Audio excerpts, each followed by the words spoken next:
Assalamualaikum warahmatullahi wabarakatuh. Halo semuanya teman-teman. Selamat siang, selamat datang kembali di channel kesayangan kita, channel Ilo Entry, dan masih bersama saya Ilo dimanapun teman-teman berada. Semoga teman-teman selalu dalam keadaan sehat walafiat tanpa kekurangan satu apapun. Amin amin ya robbal alamin. Dan pada kesempatan yang baik ini saya masih akan membawakan kisah Lebur Sukma, kisah dari Netra Kala yang keren, pakai banget teman-teman ya. Dan ini sudah masuk part 9. Wow, ini mendekati akhir karena sampai 10 part ya teman-teman ya. Makin menegangkan saja. Dan buat teman-teman yang suka baca wajib banget nih mengunjungi karya karyanya dari Netra Kala karena kisahnya keren-keren banget di sana teman-teman. Dan juga bisa di-follow akun Twitter dari Netra Kala karena biar tahu nih kisah apa lagi yang terbaru. Dan buat teman-teman yang juga belum subscribe channel Ilo Entry, bisa diklik dulu tombol subscribe-nya, jangan lupa lonceng notifikasinya juga dinyalakan agar teman-teman selalu mendapatkan notifikasi dari konten-konten yang akan kami upload selanjutnya untuk channel Ilo Entry. Kami upload setiap hari teman-teman ya, setiap siang jam 12 siang waktu Indonesia bagian Barat. Oke, nggak pakai berlama-lama lagi, pasti udah nggak sabaran kan untuk masuk ke dalam kisahnya. Kita langsung saja masuk ke dalam kisahnya. Dari halaman belakang rumah Bang Ilo, kita menuju ke Jawa Tengah.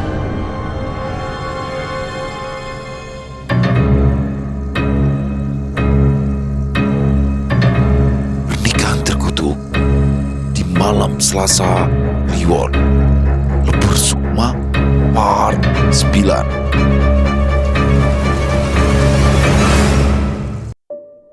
Sementara itu di desa Seruni, Pak Kusno mengerjak. Dia mendengar suara berisik dari arah luar tempatnya berbaring.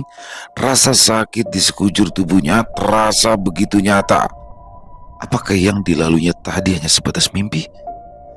Terdengar suara langkah kaki dan pintu yang terbuka. Kemudian ada seseorang yang duduk tepat di sampingnya.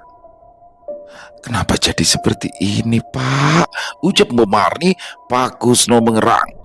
Jika dia saat ini berada di Lembah Pati, tidak mungkin istrinya duduk tepat di sampingnya. Pelan Pak Kusno membuka matanya. Pandangannya kabur karena cahaya lampu yang menyilaukan. "Alhamdulillah, sudah sadar kamu, Pak?" tanya Mbok Marni yang langsung memeluk suaminya. "Kenapa, Bu?" tanya Pak Kusno parau saat dia sudah bisa melihat lebih jelas tempat di mana ia berbaring bukanlah kamar tidur mereka. Tempat ini lebih seperti rumah pedesaan. Pak Kusno mencoba untuk bangkit, tetapi kepalanya terasa begitu berat, perutnya terasa mual. Pak Kusno langsung muntah di pinggiran ranjang. Seketika Mbok Marni beranjak dan memijat-mijat tengkuk suaminya. "Jangan ditahan, keluarkan saja," ucap Mbok Marni. "Ini di mana, Bu?" tanya Pak Kusno setelah menyandarkan punggungnya. "Di rumah Kidayat," jawab Mbok Marni.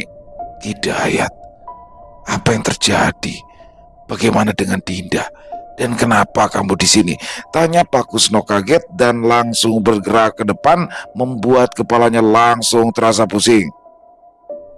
"Sudah, istirahat dulu, diminum air hangatnya. Jangan mikir apa-apa malam ini. Dinda yang menyuruhku untuk menyusulmu," ucap Mbok Marni yang langsung berdiri keluar kamar membawa kain kotor bekas muntahan suaminya. Beberapa jam kemudian, kondisi Pak Kusno mulai stabil.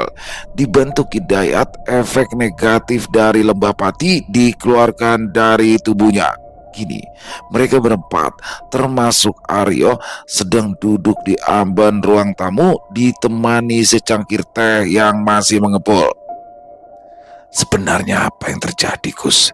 tanya Kidayat memulai pembicaraan. Pak Kusno tidak langsung menjawab. Dia menyambar bungkusan rokok di depan Aryo, mengambil sebatang kemudian membakarnya.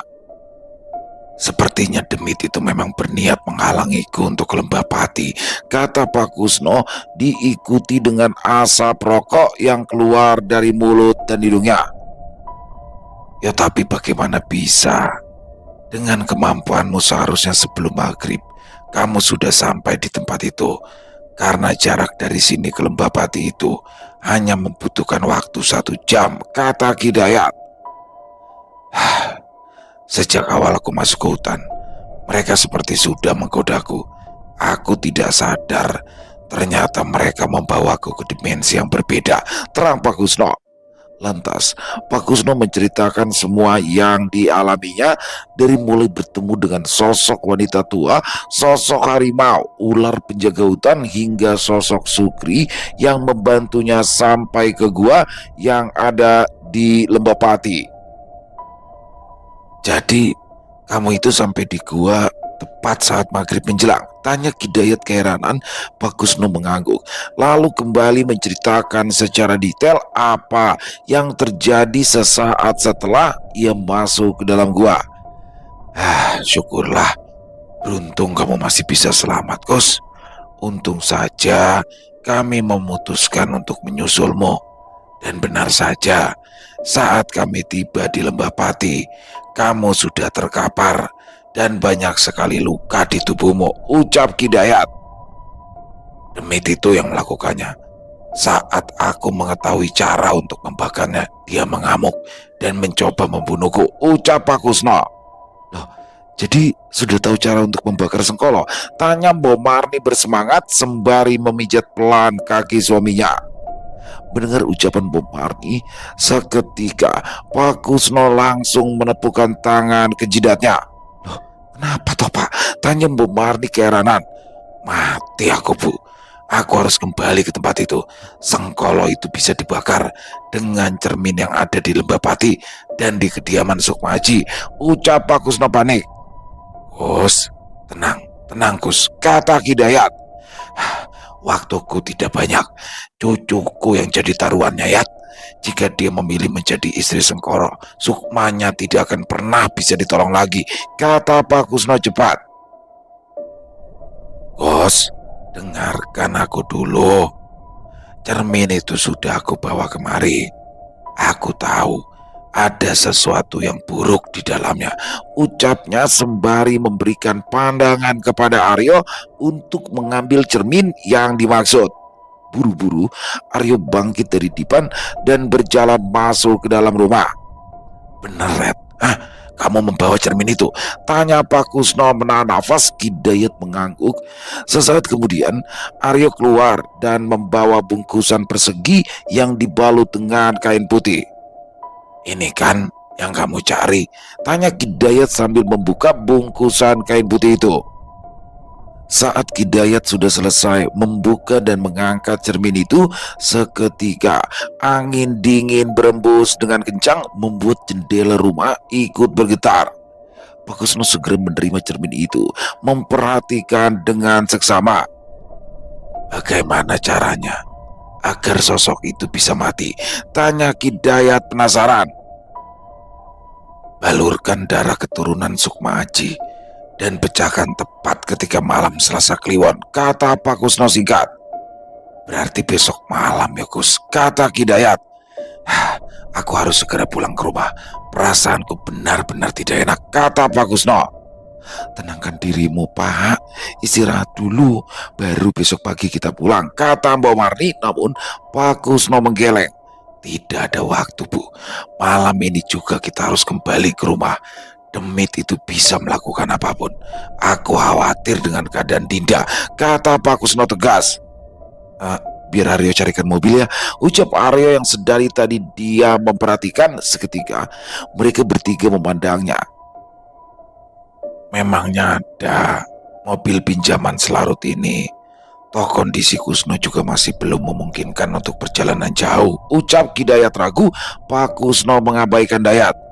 Yo, bisa tolong carikan yo.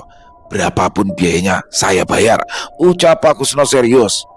Kus, kata Kidayat. Namun Pak Kusno memotong cepat. Sudahlah, Yat. Kamu tahu waktunya makin singkat. Kalau terjadi apa-apa dengan cucuku, aku tidak akan punya muka untuk bertemu dengan Ajeng di akhirat nanti, kata Pak Kusno yang mulai meninggikan suaranya. Kidayat menghela nafas. Dia tidak bisa berkomentar terlalu jauh lagi. Yowes, tolong carikan Yoleh, ucap Kidayat kepada Aryo. Aryo mengangguk dan langsung keluar rumah. Malam itu, di rumah sederhana milik Kidayat, Pak Kusno menceritakan semuanya yang terjadi di Lembah Pati. Jika memang harus memilih, pilihlah dengan bijak, Gus, ucap Ki Dayat pada akhirnya. Pak Kusno menghela nafas panjang. Sukmaji menitipkan Ahmad kepadaku, sedangkan Ajeng menitipkan Dinda kepadaku. Nyawa mereka bukan pilihan, ya, kata Pak Kusno. Dayat mengerti itu semua terlalu berat untuk teman lamanya itu, namun ikatan darah yang sudah dilakukan memang harus ditepati hingga keturunan terakhirnya sudah tiada. Pak Kusno tampak tidak bisa diam. Berkali-kali dia bolak-balik dari amben ke jendela, lalu menyibak gorden dan melihat ke arah luar. Dilihatnya Mbok Marni sudah tertidur di amben, sedangkan Ki Dayat sudah masuk ke dalam kamar. Berulang kali Pak Kusno melihat jam di tangannya, hampir 3 jam lebih semenjak kepergian Aryo. Kemana bocah itu? Ucap Pak Kusno pelan saat kembali melihat ke arah luar. Pak, istirahat dulu. Mungkin Aryo masih mencari mobil yang bisa kita sewa, ucap Mbok Marni yang terbangun. Pak Kusno menoleh dan segera berjalan menuju istrinya. Hatiku ini tidak tenang, Bu. Sejak kemarin aku kepikiran Dinda dan Ahmad, kata Pak Kusno. Iya, aku tahu. Aku juga begitu loh, Pak. Tapi kamu itu perlu istirahat. Nanti kalau Aryo sudah pulang, pasti akan bangunin kita, ucap Mbok Marni lembut. Pak Kusno menurut. Dengan hati gundah, dia melangkah naik ke atas amben dan segera merebahkan tubuhnya. Terus berdoa ya, Pak. Aku yakin cucu kita bisa melalui semuanya. Dia lebih tangguh dari yang kita kira, kata Mbok Marni mencoba menenangkan suaminya. Pak Kusno terlihat menghela nafas dalam. Justru aku khawatir jika dia sampai terkecoh dengan tipu muslihat Sengkolo, Bu, kata Pak Kusno sambil menatap ke arah langit-langit. Maksudmu apa, Pak? Tanya Mbok Marni belum paham. Meskipun dia tangguh, kecenderungan untuk menyelamatkan orang lain itu juga besar, kata Pak Kusno.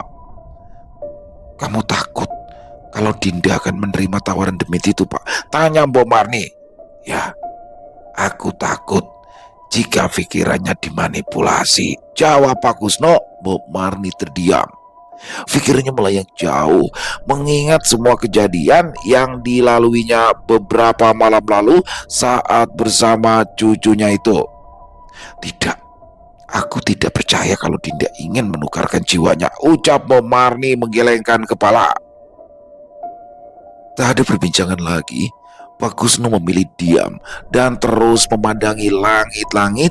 Beberapa kali dia berniat untuk bangkit melihat ke arah luar, namun rasanya percuma. Toh kalau Aryo datang pasti suara kendaraannya akan terdengar. Tepat sebelum subuh terdengar suara kendaraan yang masuk ke pekarangan rumah. Pak, bangun, Pak, kata Mbok Marni sambil menggoyang-goyangkan badan suaminya. Pak Kusno menggeliat pelan, tangannya mengusap-usap mata yang masih terasa lengket. Entah pukul berapa dia bisa terlelap, tapi rasanya ia baru beberapa saat memejamkan mata. Pak, bangun, Pak, itu Aryo sudah pulang, ulang Mbok Marni saat melihat Pak Kusno kembali terpejam. Gus, tadi aja buru-buru mau pulang, sekarang justru malas-malasan. Kasihan itu loh cucumu di rumah, ucap Ki Dayat yang ternyata juga sudah keluar dari kamarnya. Seketika Pak Kusno tersentak mendengar ucapan Ki Dayat. Matanya terbuka dengan sempurna. Aku ketiduran. Jam berapa ini? Tanya Pak Kusno gelagapan. Sudah hampir subuh, jawab Mbok Marni. Tanpa menjawab, Pak Kusno beranjak menuju ke pintu rumah. Benar saja, saat dia melihat keluar, Aryo sedang berdiri di samping sebuah mobil. Aryo, panggil Pak Kusno. Sudah siap, Pak. Maaf lama, kata Aryo sambil tersenyum meminta maaf. Pak Kusno berjalan mendekati Aryo. Sudah, ayo sekarang kita berangkat, kata Pak Kusno buru-buru. Gus, sebentar lagi azan subuh. Ibadah dulu baru kalian berangkat. Aryo yang akan menyetir nanti, kata Hidayat dari arah pintu. Loh, saya juga ikut Mbak, tanya Aryo kebingungan. Aku nggak yakin, Le, kalau Kusno bisa nyetir mobil dengan baik. Naik sepeda saja dia oleng, ucap Hidayat mencemooh. Enak saja kamu, jangankan mobil, balapan bus aku masih mampu, balas Pak Kusno tak terima dengan ejekan temannya itu. Sudah, ayo sholat subuh dulu, baru kita berangkat, kata Mbok Marni menengahi. Dia yakin jika tidak dihentikan sampai zuhur pun adu mulut itu akan terus berlanjut. Tidak mau membuat istrinya marah, Pak Kusno pun patuh dan segera berjalan menuju rumah. Sedangkan Aryo dan Hidayat terkekeh. Lucu ya Mbak, Pak Kusno itu, kata Aryo. Iya, titip mereka ya, antarkan sampai rumah dengan selamat, kata Hidayat sambil menepuk lengan Aryo pelan. Saat ini mereka sedang berkumpul di halaman rumah Hidayat, bersiap untuk pergi ke rumah Sukmaji. Yat, matur nuwun, wes bantu semuanya, ucap Pak Kusno. Wes, pesanku semua sudah menjadi kehendak Tuhan. Jaga dirimu, titip cucuku ya, ucap Hidayat sambil memeluk Pak Kusno singkat. Pandongane, semoga lancar semuanya, kata Pak Kusno. Hidayat tersenyum dan mengangguk, tidak mau menampilkan wajah khawatirnya. Dia yakin perjalanan menuju kediaman Sukma Aji tidak akan semudah itu. Apalagi sekarang Kusno sudah tahu bagaimana cara menghancurkan ikatan yang dibuat oleh Sengkolok. Segera mereka semua masuk ke dalam mobil. Sesaat setelah Aryo duduk di kursi kemudi, tiba-tiba saja hatinya merasa tidak nyaman. Entah karena barang yang dibawa Pak Kusno atau memang akan terjadi sesuatu selama perjalanan. Sudah siap, kata Aryo sambil mengencangkan sabuk pengamannya. Bismillah, semoga kita selalu dilindungi dalam perjalanan ini, kata Mbok Marni di jok tengah. Sementara Pak Kusno hanya menganggukkan kepalanya. Mesin mobil dinyalakan, kemudian Aryo memundurkan mobil dan mulai berjalan melewati kabut pagi hari menuju kediaman Sukmaji. Berapa jam kira-kira sampai sana yo? Tanya Pak Kusno. 7-9 jam Pak, dengan kecepatan normal, jawab Aryo. Usahakan sebelum asar kita sudah sampai ya. Kalau tidak, aku tak yakin bisa menyelesaikan perkara ini, kata Pak Kusno dengan pandangan menerawang jauh. Kenapa Pak? Bukannya yang terpenting kita sampai sebelum malam? Tanya Aryo penasaran. Aku khawatir Demit itu melakukan sesuatu. Tipu muslihatnya sungguh luar biasa. Jika Dinda sampai menerimanya, percuma kita melakukan semua ini, jawab Pak Kusno sekenanya. Pak, sudah, aku yakin Dinda akan baik-baik saja, kata Mbok Marni menenangkan. Aryo mengangguk, mengerti maksud Pak Kusno. Segera dia mempercepat laju kendaraan yang mereka tumpangi. Sudah beberapa jam mereka berkendara melalui jalanan menembus hutan. Sepanjang mata memandang yang terlihat hanya rimbunan pepohonan dan semak belukar yang cukup tinggi. Suasana di tempat itu benar-benar terlihat sangat sepi, bahkan tidak ada satupun kendaraan yang berpapasan dengan mereka. Kalau kamu ngantuk gantian yo, kata Pak Kusno saat melihat Aryo seringkali menguap. Ya Pak, kita cari warung kopi sepen. Belum sempat Aryo menyelesaikan ucapannya, Pak Kusno langsung berteriak, "Yo, awas!" Seketika Aryo menginjak pedal rem dengan kuat. Suara mobil berdecit oleng dan berhenti di tengah jalan. Astagfirullah, Bu Marni terkejut. Apa itu tadi Pak? Tanya Aryo tak kalah terkejut. Pinggirkan mobilnya, jawab Pak Kusno tegas. Aryo mengangguk dengan tangan gemetar. Ia segera meminggirkan mobil ke bahu jalan. Jantungnya masih berdebar keras. Dia tidak menyangka akan melihat sesuatu yang aneh di pagi hari seperti ini. Sangat jelas Tadi dia melihat ada sesosok makhluk yang berdiri di tengah jalan, badannya sedikit bungkuk dengan kulit berwarna kehijauan.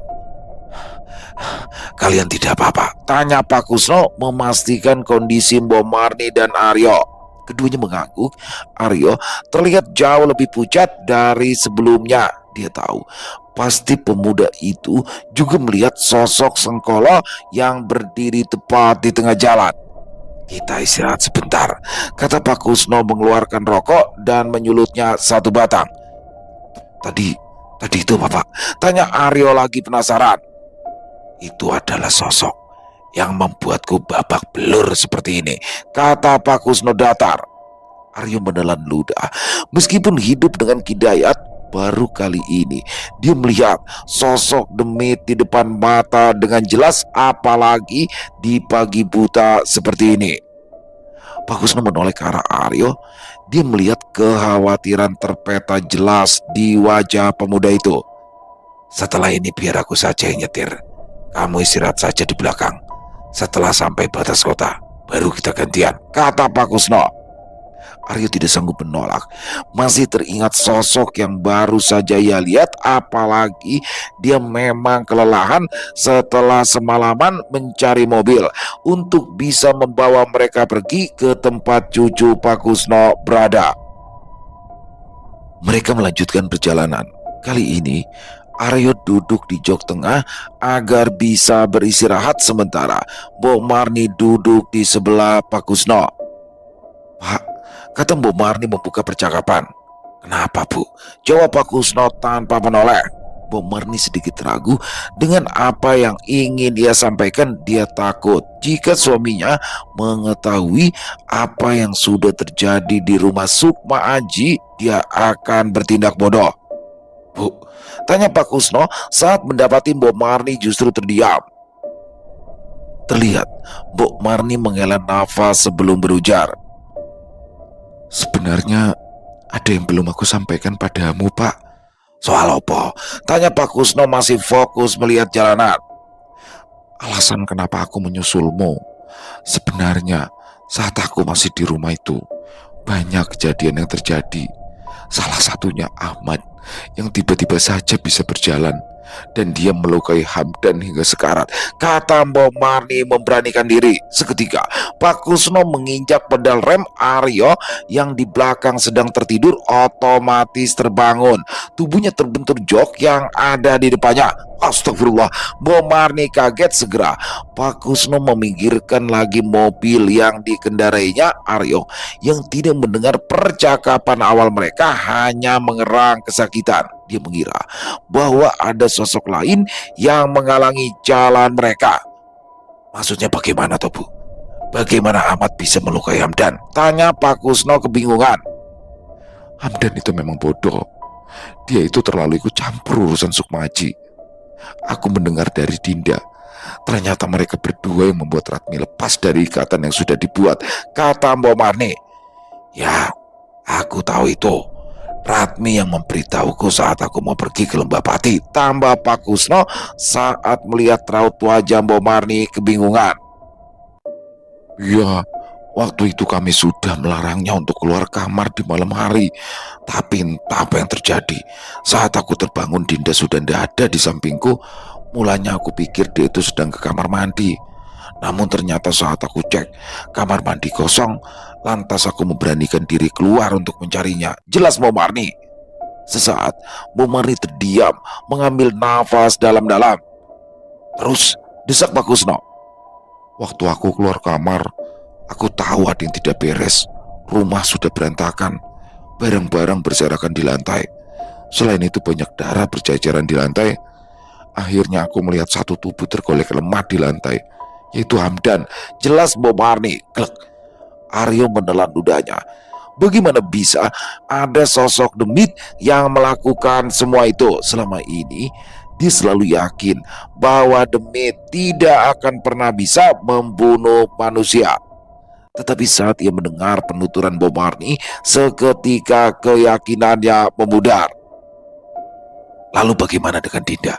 tanya Pak Kusno sangat khawatir. "Setelah membawa Hamdan ke kamar dan menguncinya di dalam, Segera aku mencari keberadaan Dinda. Aku pikir anak itu bersembunyi di suatu tempat. Namun, saat melewati kamar Sukmaji, aku mendengar suara teriakan dari dalam. Itu adalah suara Dinda. Aku coba buka pintunya tapi terkunci. Saat akan mengambil kunci cadangan, Ahmad tiba-tiba saja muncul dari arah kamarnya. Jelas Mbak Marni, Pak Kusno menahan nafas. Dia bisa membayangkan betapa kacaunya keadaan malam itu. Lalu bagaimana kalian bisa selamat? Tanya Pak Kusno penasaran. Ya, aku sengaja berkata dengan nada yang agak kencang, berusaha memberitahu Dinda jika Ahmad ada di luar kamar, dan tiba-tiba saja pintu terbuka. Dinda muncul lalu menarikku masuk ke dalam kamarnya. Kami ganjal semua pintu dan jendela supaya Ahmad tidak bisa masuk ke dalam kamar, kata Mbak Marni. Pak Kusno memejamkan mata, kepalanya terasa begitu pening. Bu, bagaimana mungkin kamu tega meninggalkan cucu kita, Bu? Tanya Pak Kusno lirik kini. Punggungnya sudah bersandar di jok mobil. Aku juga tidak tega, Pak. Mana mungkin aku bisa ninggalin darah dagingku sendiri. Tapi Dinda yang maksa. Aku ingat saat kami di dalam kamar, dia itu melihat Radmin. Entah apa yang mereka bicarakan, aku juga tidak tahu. Intinya Dinda mengatakan, justru saat ini orang-orang yang ada di sekitarnya lah yang ada dalam bahaya, bukan dirinya. Jawab Pomari dengan air mata yang mulai keluar. Cukup lama mereka bertiga berdiam. Bahkan Aryo yang tidak mengerti apapun, rasa kewaspadaan muncul menyelimuti batinnya. Dalam kesunyian, sesekali Aryo melihat ke arah luar. Dilihatnya, awan hitam bergerak melewati mereka. Rintik hujan mulai turun, membasahi kaca mobil. Pak, Bu, ucap Aryo mencoba membuka percakapan. Seperti tersadar dari lamunan, Pak Kusno dan Mbok Marni menoleh ke arah belakang. Mereka sama sekali lupa dengan keberadaan Aryo. Kalau memang Pak Kusno tidak bisa konsentrasi, biar saya saja yang nyetir, ucap Aryo hati-hati. Sebentar, beri aku waktu untuk menenangkan pikiran. Aku benar-benar tidak menyangka jika kejadiannya sudah sejauh itu, jawab Pak Kusno. Aryo tidak berani membantah. Dia menengok ke arah luar. Kabut mulai terlihat menutupi pandangan. Hujan mengguyur dengan deras. Suasana di pemberhentian mereka benar-benar sepi. Di sela-sela lamunannya, tiba-tiba saja ada pergerakan di jok mobil depan. Seketika Aryo memalingkan pandangannya. Kenapa toh, Pak? Tanya Mbok Marni saat mendapati Pak Kusno memajukan badannya dan mengelap kaca mobil. Pak Kusno tidak mengindahkan. Dia menyipitkan matanya. Tidak mungkin. Pasti itu hanya halusinasinya. Sukri, ucap Pak Kusno lirih. Tepat beberapa meter di depannya, dia melihat bocah dengan pakaian kumal itu sedang berdiri menatapnya. Sukri, tanya Mbok Marni. Bu, kita harus cepat. Perasaanku tidak enak. Aryo, pakai sabuk pengamanmu, ucap Pak Kusno. Mendengar itu, Aryo kebingungan. Sukri, siapa Sukri? Namun dia tak kunjung punya keberanian untuk bertanya kepada dua orang yang ada di depannya. Buru-buru Aryo mengencangkan sabuk pengamannya. Pak Kusno mulai menghidupkan mesin mobil dan melajukan mobilnya. Tepat saat melewati sosok Sukri, dia melihat bocah laki-laki itu tengah menatap ke arahnya dan menggelengkan kepala. Perasaan Pak Kusno semakin tidak keruan. Terakhir kali dia bertemu dengan dedemit bocah itu menandakan jika ada bahaya di depannya. Dengan kecepatan penuh, mobil itu melaju menembus jalanan berkabut yang basah karena hujan. Mbok Marni dan Aryo hanya bisa melafalkan zikir selama perjalanan. Dia tidak menyangka jika laki-laki tua itu bisa mengemudi dengan hebat. Pak, saya belum nikah, Pak, ucap Aryo merepet. Wes, kamu tenang saja. Nanti saya carikan jodoh setelah semua ini selesai, jawab Pak Kusno santai. Aryo kembali menelan ludahnya. Sungguh, jika tahu akan seperti ini, lebih baik ia berada di rumah bersama Hidayat. Pak, pelan-pelan, Pak. Astagfirullah, kata Mbok Marni saat Pak Kusno menambah kecepatan. Ingat Pak, kita ini mau menyelamatkan cucu kita. Jangan sampai kita yang akhirnya masuk rumah sakit. Lanjut Bob Marley ketakutan mendengar ucapan dari istrinya. Pak Kusno berniat mengurangi kecepatan, namun belum sempat laki-laki itu melakukannya, tiba-tiba saja ada sosok yang berlari kencang di depannya. Pak Kusno yang kaget seketika menginjak rem dalam-dalam, membuat mobil yang mereka tumpangi kehilangan kendali. Brak! Terdengar suara benturan yang cukup keras. Mobil yang berisikan Pak Kusno, Bob Marley, dan Aryo menghantam pepohonan di pinggir jalan. Sesaat setelahnya, Pak Kusno masih bisa melihat sosok yang berdiri di tengah jalan. Ratmi, kata Pak Kusno terbatak, kemudian semuanya menjadi gelap. Sementara itu, di kediaman Sukma Aji, setelah Dinda memecahkan cermin, ia terduduk di lantai, meletakkan kepala di antara dada dan lututnya. Tangisnya pecah tanpa suara. Ahmad mendekati anak semata wayangnya itu, hatinya benar-benar hancur. "Dok," ucapnya pelan sambil membelai lembut punggung Dinda. "Ayah obati luka kamu dulu ya," ucapnya, kemudian beranjak. Dinda tidak menggubris.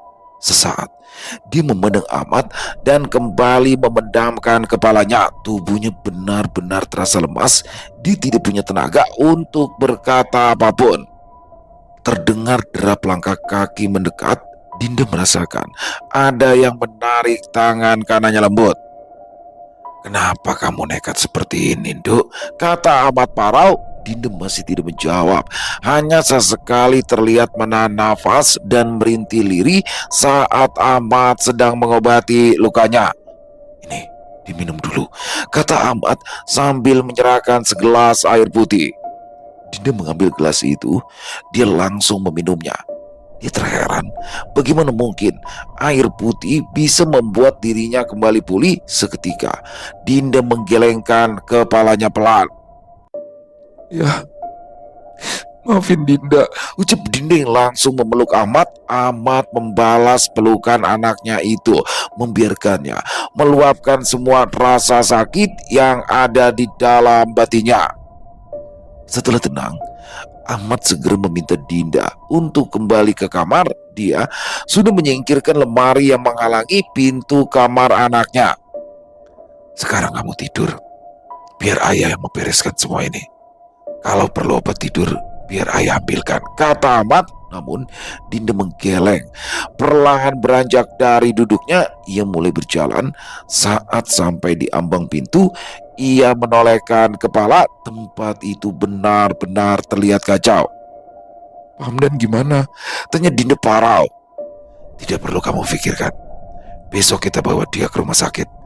Malam ini tidak perlu memikirkan apapun.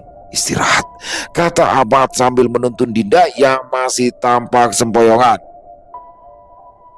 "Terima kasih sudah ada untuk Dinda," ucap Dinda saat mereka sudah ada di depan ranjang di kamarnya. "Kamu satu-satunya milik ayah, Dok. Justru ayah yang harusnya berterima kasih sama kamu karena sudah hadir di dunia ini," kata Ahmad. Seketika Dinda melihat ke arah mata ayahnya. Seketika hatinya merasa perih, matanya memanas, tenggorokannya terasa sakit sekali. Tidak mau terlihat oleh Ahmad, Dinda segera memalingkan wajahnya, namun Ahmad menahan dan kembali memeluknya dengan erat. "Kamu wanita kuat, Dok," ucap sambil melepaskan pelukannya dan berjalan keluar kamar. Pintu tertutup. Dinda tak lagi meminta Ahmad untuk mengurung diri di kamar. Baginya saat ini percuma saja. Sosok demit gila itu bisa melakukan apapun semaunya. Sempoyongan, Dinda menjatuhkan tubuhnya ke atas kasur. Seketika rasa nyaman mengalir ke tubuhnya. Matanya sungguh berat. Tanpa menunggu lama, dia langsung terlelap di dalam mimpi. "Dok, bangun, Dok," terdengar suara Mbok Marni yang membangunkan Dinda. Dinda menggeliat. "Kenapa, Mbok?" tanya Dinda parau sambil mengerjapkan matanya. "Loh, kok kenapa? Buruan bangun. Sudah ditunggu, kata Mbok Marni. Dinda yang masih belum sadar sepenuhnya kembali menggeliat, meregangkan otot-ototnya yang kaku. Kemudian dia melihat ke arah jendela. Nampak sinar matahari sudah menembus masuk lewat celah lubang kayu, membuat matanya bisa menangkap debu-debu yang berterbangan. Ya sudah, ayo buruan, kata Mbok Marni sambil beranjak dari duduknya. Terkesiap, Dinda membuka matanya lebar-lebar. Kesadarannya datang dengan cepat seolah menembus tulang tengkoraknya. Mbok Marni, tanya Dinda kaget dan langsung bangun dari tidurnya. Ya Nduk, tanya Mbok Marni dari arah pintu. Dinda menggeleng, memastikan kalau apa yang dia lihat tidaklah salah. Mata yang masih kabur, lantas ia langsung beranjak berjalan sempoyongan menuju ke arah neneknya itu. Ini beneran Mbok Marni? Tanya Dinda tidak percaya. Ya iya, memang siapa lagi Tondok? Ngelindur kamu ya, ucap Mbok Marni mengerutkan dahinya. Dinda memperhatikan wanita tua itu lebih dekat. Sesaat dia diam, memastikan jika sosok Mbok Marni itu memang nyata adanya. Setelah yakin, dia langsung mendekapnya ke dalam pelukan. Bu, kapan pulangnya? Tanya Dinda. Lo kamu ngomong apa, Tondo? Kata Mbok Marni kebingungan. Dinda melepaskan pelukannya, memandang Mbok Marni keheranan. Iya, kapan Mbok Marni pulang dari Lembah Pati? Tanya Dinda lebih jelas. Mbok Marni mengerutkan dahinya, lalu ia mengusap kepala Dinda. Kamu itu mimpi apa, Tondo? Kemarin juga Simbun tidak pergi kemana-mana. Sudah sana mandi, itu sudah ditunggui, kata Mbok Marni yang langsung keluar ruangan. Dinda bingung dengan jawaban dari Mbok Marni. Meskipun merasa ada yang aneh, namun dia mencoba untuk mengabaikan itu semua. Lantas dia segera berjalan ke arah kamar mandi. Hingga saat melewati meja rias, tubuhnya terhenti. Ada sesuatu yang mengganjal di kepalanya. Meja rias dan kursi dengan bantalan kain itu masih ada di tempatnya. Cermin besar yang menempel pada dinding juga terlihat normal. Saat Dinda tidak menemukan jawaban, dia hanya menggeleng dan kembali melangkah. 15 menit berlalu. Sejak tadi, Dinda hanya duduk di atas kloset dengan pandangan menerawang. Dia masih berusaha mencari jawaban kenapa ada sesuatu yang mengganjal di hati dan juga pikirannya. Tok tok tok, tok tok tok. Terdengar suara ketukan dari arah pintu. Dok, buruan, sudah ditunggu loh, kata Mbok Marni dari arah luar. Dinda tersentak kaget, lamunannya buyar. Iya Mbok, sebentar, kata Dinda buru-buru bangkit dan segera menghidupkan air. Setelah selesai mandi dan berpakaian, Dinda beranjak. Dia begitu penasaran karena sejak tadi terdengar banyak suara percakapan dari arah luar kamarnya. Saat membuka pintu, Dinda tercengang. Di ruang tengah, suasana tampak ramai. Banyak orang sedang berinteraksi satu sama lain. Dinda melongo. Ia terus memperhatikan mereka hingga pandangannya menangkap seseorang yang selama ini sangat-sangat ia rindukan. Adit, tanya Dinda kaget. Adit bangkit, senyumnya merekah. Sudah bangun nih kebo betinanya, ucapnya sambil terkekeh senang. Dinda menyelengkan kepalanya. Dia merasa bingung dengan semua ini. Bagaimana Adit bisa sampai ke tempat ini, dan apakah semua kejadian kemarin itu hanya mimpi belaka? Dinda mulai melangkah pelan mendekati Adit. Dit, ini beneran kamu, Dit? Tanya Dinda memastikan. Kamu itu kenapa, Tondok? Dari tadi nanya ini bener Mbok Marni, ini bener Adit. Ya kalau nggak bener lalu kami siapa? Demit. Mbok Marni berkelakar. Ngigo ya kamu, ucap Adit. Dinda mengucuk matanya pelan, mencoba meyakinkan dirinya kalau sosok yang ada di hadapannya adalah nyata.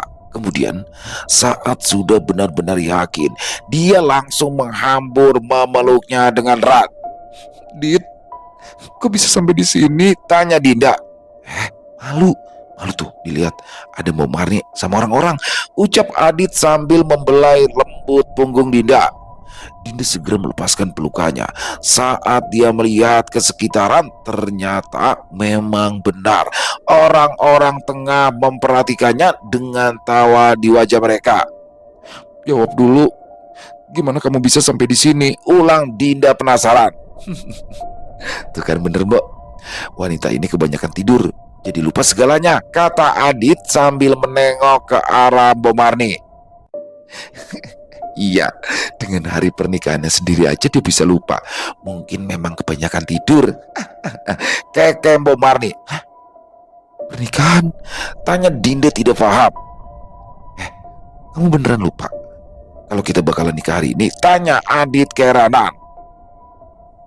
Belum sempat Dinda menjawab ucapan Adit, terdengar suara percakapan dari arah samping. Sontak Dinda menoleh ke arah sumber suara. Ayah, kenapa pakai kursi roda lagi? Tanya Dinda saat melihat Ahmad tengah duduk di atas kursi roda. Dok, kamu ini kenapa toh? Tegur Mbok Marni. Dari kemarin kan ayah memang pakai kursi roda, Dok, kata Ahmad menanggapi. Tapi kemarin ayah sudah bisa berjalan kan? Tanya Dinda. Dok, ayahmu itu sudah tidak bisa berjalan normal. Kamu kan tahu sendiri penyakit Ahmad itu tidak bisa disembuhkan, kata Pak Kusno. Tapi tanya Dinda. Dinda mematung. Dia benar-benar tidak mengerti atas apa yang sebenarnya sedang terjadi. Udah yuk, temenin aku sarapan yuk. Kalau bengong lagi, kata Adit sambil menggandeng tangannya. Genggaman Adit terasa begitu nyata. Jika ini semua adalah mimpi, tidak mungkin Dinda bisa merasakan sentuhan dari laki-laki itu. Adit, jangan macam-macam.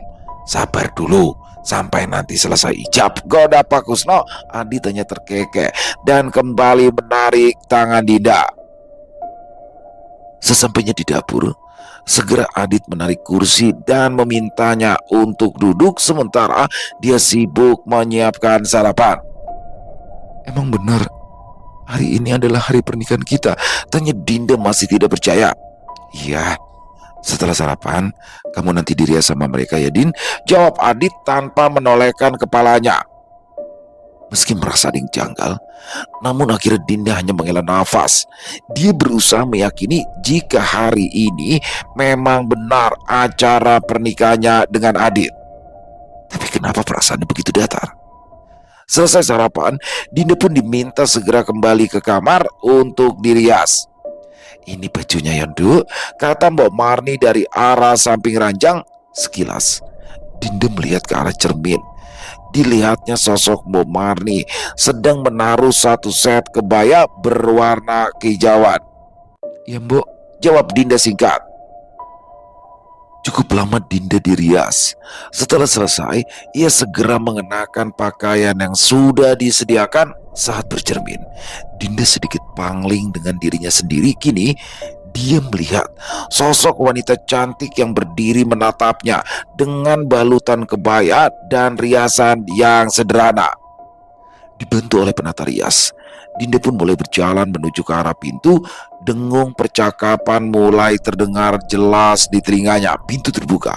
Sontak mereka menolehkan kepala menatap ke arah Dinda. Semua terdiam, terpesona melihat kecantikan Dinda.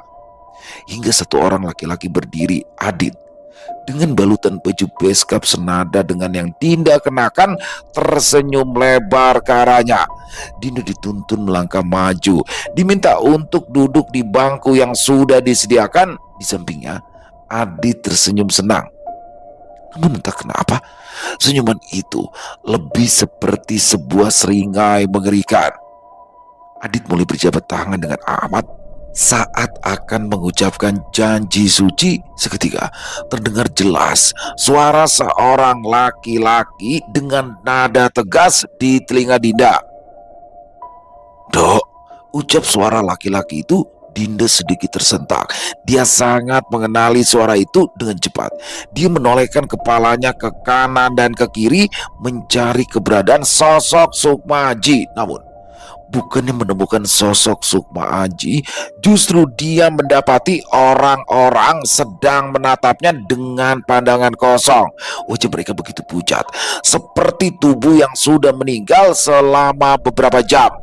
Dinda yang panik lantas berpaling ke arah Adit. Kini laki-laki itu juga sedang menatapnya, matanya melotot dengan seringai mengerikan. Kaget, Dinda langsung saja berdiri dengan cepat, membuat kursi yang ia duduki jatuh ke belakang. "Din, kenapa berdiri?" tanya Adit dengan nada yang datar. Dinda menggeleng. Dia mundur perlahan. Benar dugaannya bahwa ada yang tidak beres dengan semua yang terjadi. "Dok, kenapa malah berdiri? Sini, duduk lagi, Dok," kata Ahmad. Dinda terus mundur, kepalanya menggeleng dengan kuat. Beberapa kali ia menepukkan tangannya ke pipi, berharap jika memang ini hanya mimpi, maka dia akan segera terbangun.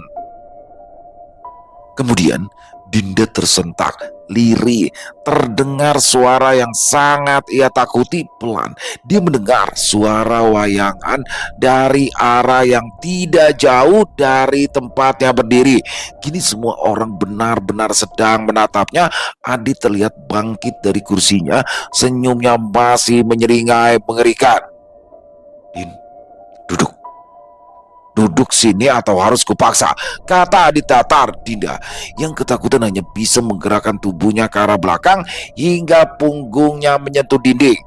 Suara wayangan itu semakin terdengar jelas. Selain itu, aroma yang selama ini menghantuinya mulai tercium. Aroma bunga mawar menyeruak pekat dari tubuh Adit. Tubuh Dinda merosot ke lantai.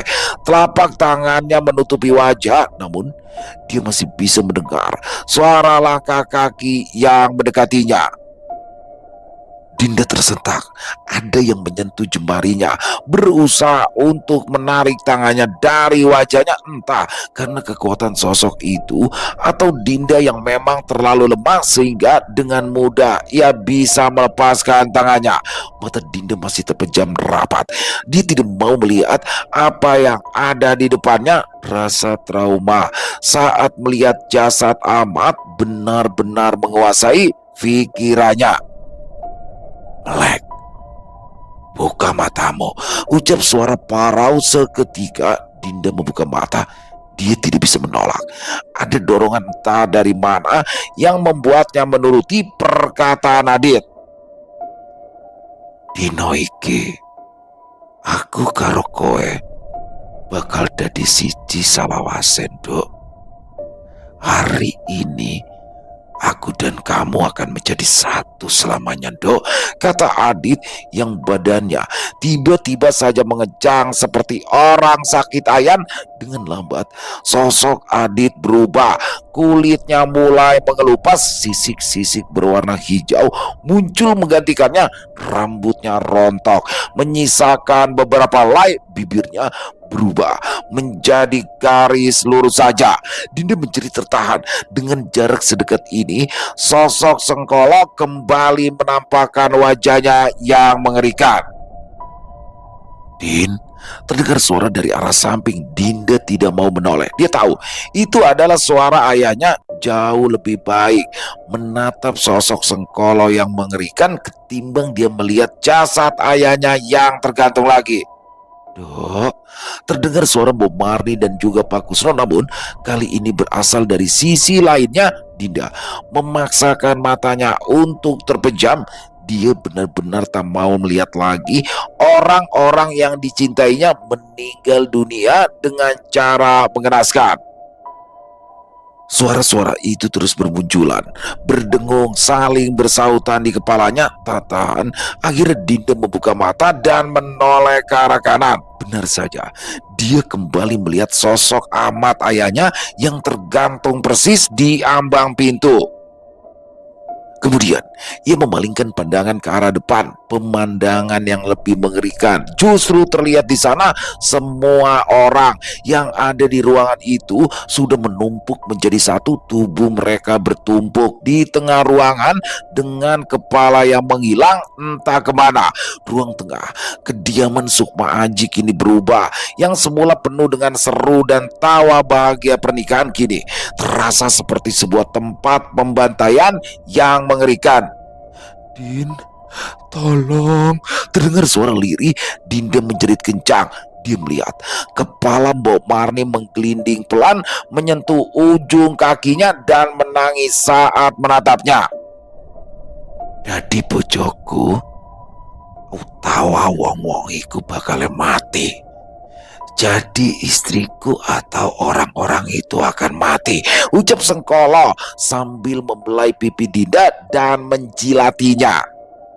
Selesai. Oh, luar biasa, makin menegangkan aja. Dan besok jangan lupa teman-teman, besok ini adalah pamungkasnya, part pamungkas atau endingnya kisah dari Lebur Sukma ini. Dan bagaimana dalam part ke-9 ini ya teman-teman ya, bagaimana akhirnya Pak Kusno berhasil selamat keluar dari Lembah Pati yang ternyata ditolong oleh Ki Dayat dan juga Aryo cucunya. Jadi mereka berinisiatif menjemput ke sana ya, dan menemukan kondisi Pak Kusno yang sudah tidak berdaya lalu dibawa pulang ke rumah. Dan di sini Pak Kusno juga sudah berhasil menemukan cara untuk membakar demit itu atau Sengkolo. Wow, tapi dalam perjalanan pulangnya ini sampai nggak kira-kira ya sampai ke rumah. Sedangkan di rumah sendiri bagaimana Dinda sedang dipermainkan pikirannya. Tiba-tiba datang Adit nih. Adit bapaknya Bima ya kan. Datang Adit dan dia sudah akan menikah sama Adit. Sudah kok di tengah-tengah pesta. Tapi ternyata semuanya berubah. Adit yang ada itu adalah jelmaan dari Sengkolo. Jadi kayak mau nipu dia supaya mau nikah. Wah, serem banget ya. Makin seru aja besok pokoknya. Buat teman-teman jangan sampai ketinggalan untuk part endingnya ya. Atau part pamungkasnya part 10. Karena yang pastinya akan bagaimanakah endingnya? Wah, sama-sama kita nantikan besok nih. Terima kasih kepada Netra Kala atas izinnya untuk saya bisa membawakan kisah yang luar biasa ini. Asli ini keren banget, sekali lagi keren pakai banget. Dan semoga kisah barusan juga bisa menghibur ya teman-teman semua para pecinta penikmat horor misteri. Lebih khususnya lagi kepada para subscriber dari channel Lilo Entry. Buat yang punya komentar lain, yang punya pendapat lain bisa menuliskan di dalam kolom komentar ataupun hanya sekedar saling menyapa silakan. Insya Allah kami akan menjawab satu persatu.